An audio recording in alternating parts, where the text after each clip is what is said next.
ओम श्री लक्ष्मी नारायण जी नमः। सुख सागर नवा सेकंड 17वां अध्याय। राजा पुरुरवा के वंश की कथा। सुखदेव जी ने कहा, परीक्षित, पुरुरवा के वंश में राजा नहुष ऐसा प्रतापी हुआ जिसने देवलोक का राज्य किया। उसकी कथा पहले हो चुकी है, अब हम उसकी संतान का हाल कहते हैं, सुनो। राजा ययाति उसके पुत्र ने अति तेजस्वी व प्रतापी होकर एक बार इंद्रपुरी का राज्य किया था। उसकी कथा इस तरह है कि एक दिन राजा इंद्र गौतम ऋषिवर की स्त्री अहिल्या को, जो अति सुंदरी पंचकन्याओं में थी, देखकर मोहित हो गया। उससे भोग करने की इच्छा किया, पर महात्मा गौतम ऋषिवर के डर से वहाँ नहीं जा सकता था। जब इंद्र से बिना प्रसंग किए नहीं रह गया, तब एक दिन रात को काक रूप बनकर गौतम ऋषिवर के आंगन में वृक्ष पर जा बैठा और बहुत रात रहे बोलने लगा। जब ऋषिवर ने उसकी बोली सुनकर जाना कि अब थोड़ी रात है, तब वे स्नान में पूजा करने के वास्ते उठकर मकान से बाहर आए। उस समय इंद्र ने घर सूना पाकर अपना स्वरूप ऋषि के समान बना लिया और अहिल्या के पास जाकर उससे भोग किया। जब प्रसंग करने के उपरांत अहिल्या ने जाना कि यह मेरा पति नहीं है, किसी दूसरे ने कपट रूप बनाकर मेरे पतिवर धर्म बिगाड़ दिया, तब उसने कहा कि हे धर्मी चांडाल, तू कौन है, यहाँ से चला जा। जब यह वचन सुनकर इंद्र वहाँ से बाहर निकलने लगा और गौतम ऋषिवर से, जो अधिक रात समझकर फिर आते थे, देवड़ी में भेंट हुई। तब ऋषिवर इंद्र को देखते ही अपने योग बल से उसके कुकर्म करने का हाल जानकर बोले, इंद्र, बड़ी लज्जा की बात है जो तूने अनेक अप्सरा व इंद्राणी के रहने पर भी ऐसा धर्म किया। इसलिए हम तुझे शाप देते हैं कि तू एक भक्त के वास्ते काक रूप हुआ था, तो तेरे अंग में 1000 भक्त प्रकट हो जावें। यह वचन ऋषिवर के मुख से निकलते ही इंद्र के शरीर से 1000 भग हो गई।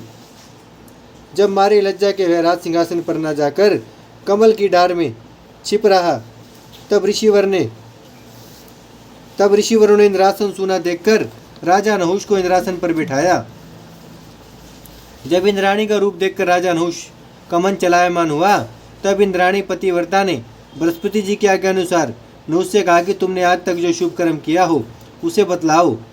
जब राजा ने अपने मुख से अपने शुभ कर्मों का वर्णन किया, तब उसका पुण्य क्षीण हो गया और वह इंद्रलोक में गिर पड़ा। बृहस्पति जी ने जाकर इंद्र को कमल नाल से बाहर निकाला और उससे यज्ञ कराकर ऐसा आशीर्वाद दे कि वह 1000 भग आग के समान हो गई। तब इंद्र अपनी गद्दी पर जाकर राज्य करने लगा। इतनी कथा सुनाकर सुखदेव जी बोले, हे राजन, अब हम नहुष के दूसरे वंश की कथा कहते हैं, सुनो। उसके वंश में धन्वंतरी नाम के वैद्य ऐसे महात्मा हुए कि जिनका नाम लेने से मनुष्य का रोग व दुख छूट जावे। उनके वंश में राजा कुबलयाशु बड़ा प्रतापी हुआ। उसके मंदालसा नाम की स्त्री से अलर्क आदि पुत्र उत्पन्न हुए। राजा अलर्क 66,000 वर्ष राज्य करके तरुण बना रहा। रानी मंदालस्वा अपने बेटों को बालावस्था में ज्ञान सिखलाया करती थी कि उसने मरते समय अपने पुत्र राजा अलर्क को 2 श्लोक देकर कहा कि तू इसे यंत्र बनाकर अपने पास रख। जब तेरे ऊपर कुछ विपत्ति पड़े, तब इस श्लोक को पढ़कर उसी के अनुसार करना। राजा अलर्क ने उन दोनों श्लोकों को यंत्र बनाकर भुजा में बांध लिया और संसारी सुख में फंसकर राज्य करने लगा। जब दूसरे राजाओं ने उसे सुख व विलास में फंसा देखा, तब जाकर अपनी सेना से उसका नगर घेर लिया। जब राजा अलर्क ने देखा कि अब मेरा प्राण व राज्य बचना कठिन है, तब अपने ऊपर विपत्ति जानकर दोनों श्लोक यंत्र से निकाल कर पढ़ा।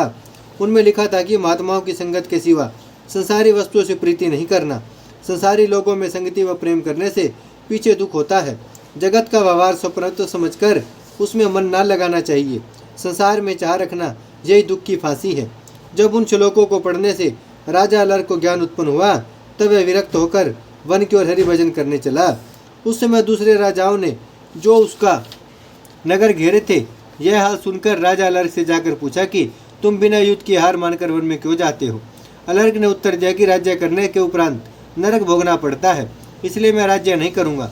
तुम मेरी राजधानी लेकर आनंदपूर्वक सुख करो, मुझे लड़ने की इच्छा नहीं है।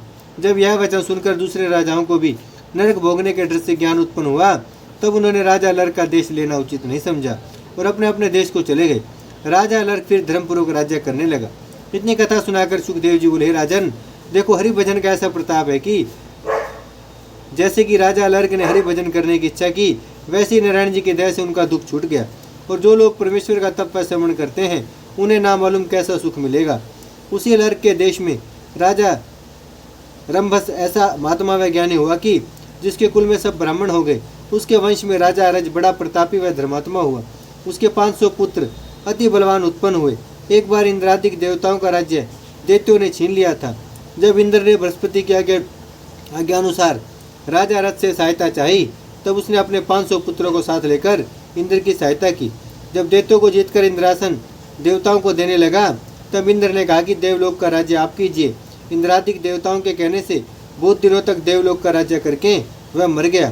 तब उसके बेटे इंद्रलोक का राज्य बरजोरी करके यज्ञ में इंद्र का भाग लेने लगे, और इंद्रादिक के मांगने पर भी देवलोक का राज्य नहीं छोड़ा।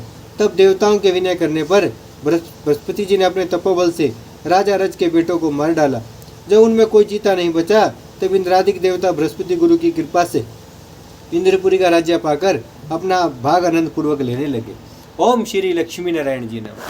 भजमन नारायण नारायण नारायण श्रीमन नारायण नारायण नारायण लक्ष्मी नारायण नारायण नारायण सत्य नारायण नारायण नारायण भजमन नारायण श्रीमन नारायण लक्ष्मी नारायण।